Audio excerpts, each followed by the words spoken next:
Chapter 5. Simon Snade, the Posh Kid. Harry and Jensen manoeuvred their newly built bikes quickly and skillfully down a steep dirt track, testing each newly added part to the limit. Harry pushed with all his might on each pedal and accelerated hard towards a sharp incline that acted perfectly as a ramp. A quick tug on the handlebars and he sailed gracefully into the air for several heart-stopping seconds before landing neatly. He slid the bike sideways and ground to a dusty halt.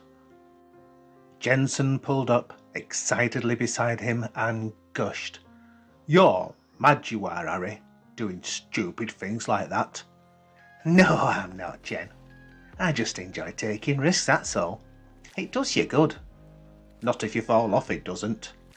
"Yeah, but that's what it's all about, isn't it, Jen? It stems from caveman days, you know, man, the hunter and all that. It's in your instincts. You've got to have your daily fix of adrenaline, otherwise you'd go off your head." Jensen instantly grinned back at Harry. "You mean like when we do a job?" he said purposely.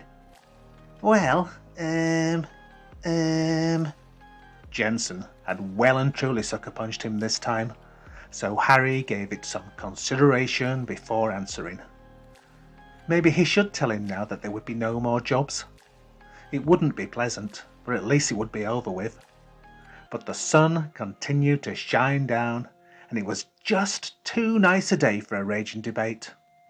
No, I'll tell him later. Maybe tomorrow, he thought. So he conceded reluctantly. I suppose you're right, Jen. You do get an adrenaline fix." Jensen nodded and smiled at his own good point. Dippy joined them, puffing and panting through the exertion of keeping up on foot. "Are you still here?" asked Jensen. "You like a bad smell, you are." Dippy looked to the floor, but then raised his head and faked a smile. His mother had taught him to do this always. She said it was the best way to make new friends. "What the bloody hell are you smiling at, you weirdo?" snapped Jensen. That was the usual response that Dippy got, so he wasn't deterred. He was used to it.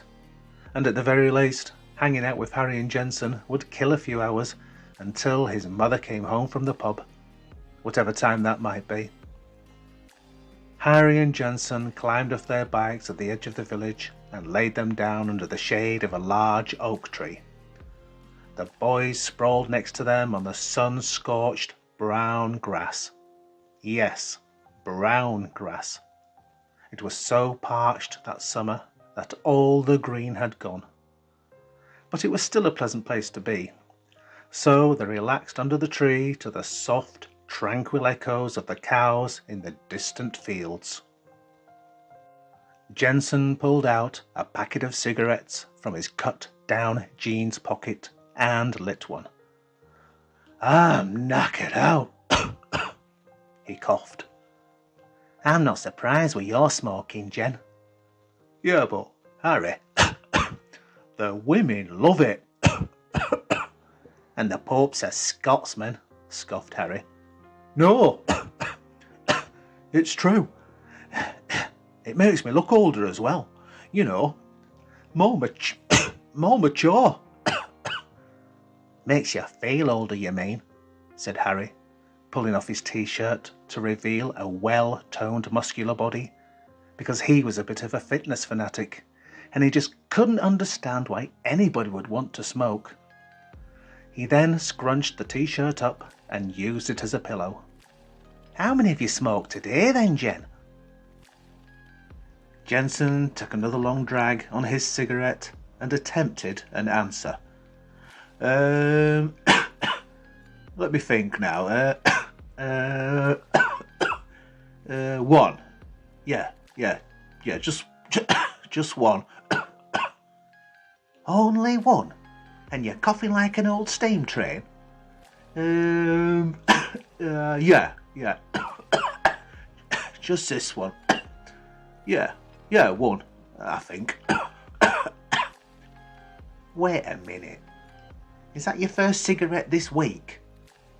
Let me think again. Yeah, just the one this week. Let me get this straight, Jen. Just the one today? And just the one all week? Yeah, that's right. Just the one. That's your first cigarette ever, isn't it, Jen? Let me think. Yeah. It is. You nicked them off your dad, didn't you? Yeah, I did.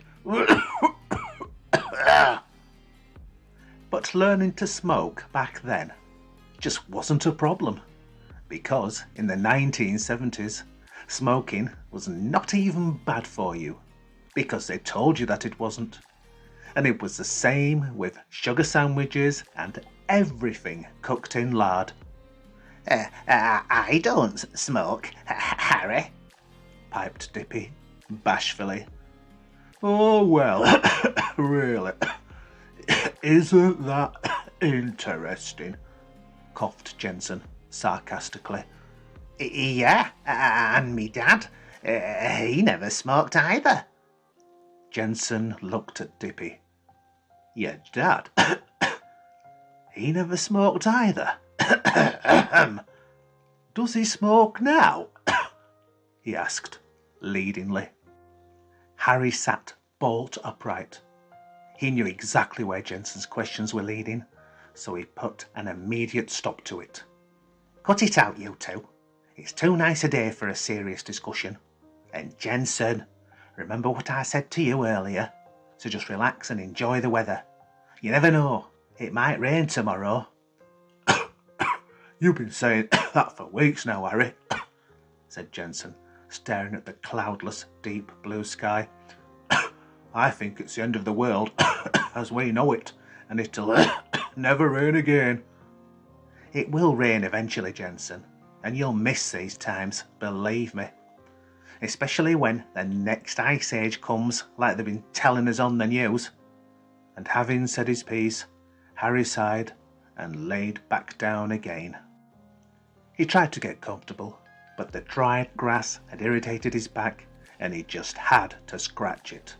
So he stood up, scratched his itch, then shook his scrunched up t-shirt back into shape and pulled it over his sunburnt shoulders. He looked around, thought for a second, then he had a great idea. Rightio, lads. I'm bored now, so let's go call for Simon. He's always entertaining, he announced. Don't be daft, protested Jensen. Simon's from the posh end of Braithwaite. His mother won't let him hang out with the likes of us. I know that, Jensen, but I have a cunning plan. Well, go on then, 007. What is it this time? Asked Jensen. She doesn't know Dippy, does she? So we'll send him to the door. Dippy looked worried, but he still managed to maintain his cheesy grin. Jensen instantly approved and climbed to his feet. Good idea, Mr. Bond, he said in a very bad Russian accent. He flicked his cigarette over a dry stone wall and leapt to his bike. To the Batmobile, Robin. Atomic batteries for power, turbines for speed. Last one up the hill is a great big weed. And off they went, with Dippy trailing behind again. The bow of a violin screeched mercilessly across the strings of the wooden instrument. A well-groomed and very refined middle-aged lady glanced up from the Woman's Own magazine that she was reading, and she smiled proudly at her daughter. Simon Snade covered his ears as his sister continued to play. Outside the detached Georgian-style house, there was movement behind the proud hedge. "Go on, Dippy, lad," ushered Harry. But, what if? Never mind what if. Off you go. Get on with it. But I don't want to. Go on, you bloody coward, said Jensen, pushing him into the open, and there was no turning back now. He meandered hesitantly up the path for what seemed like an age, then tapped lightly on the shiny pillar-box red door. He turned and whispered, There's nobody in. Well, why are you whispering then? Asked Jensen. Knock louder, you half-wit. Inside the house, the second knock was heard, and much to Simon's relief, his sister stopped playing her violin. I'll get that, said their mother. Carry on, Sally dear.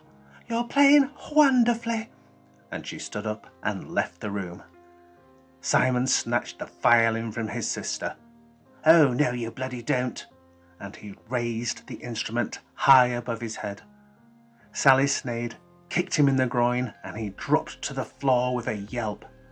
I might only be 11, Simon, but I'm a good deal tougher than you are, and don't you forget it, she said as she grabbed the violin back and prepared to play again.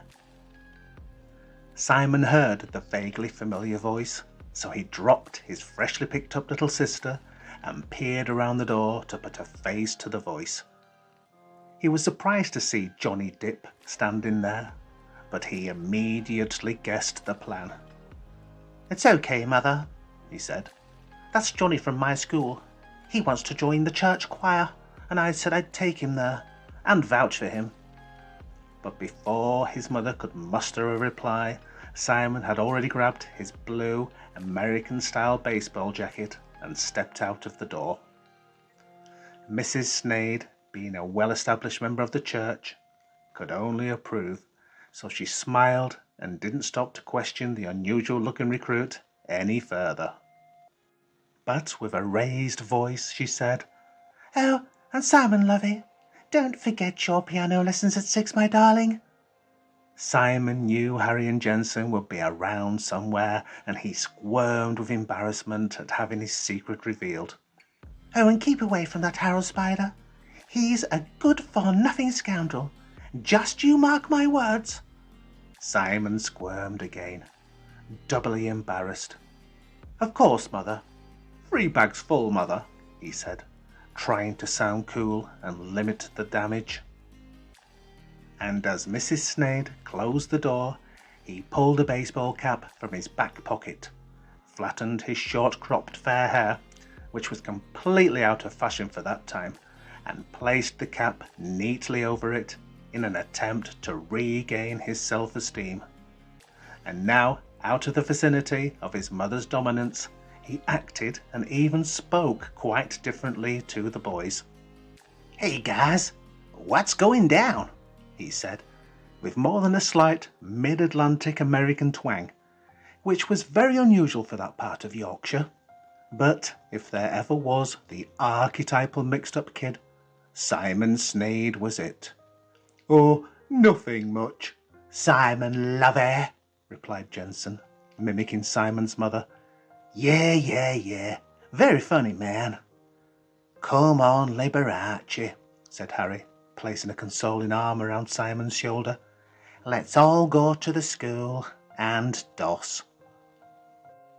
And off we went, trading humorous insults as we did. Our gang was now complete, and this is how it would be. Not forever, or even a very long time, but for the rest of 1976, together we would enjoy true life adventures and misadventures, the likes of which you can only live through when you're young.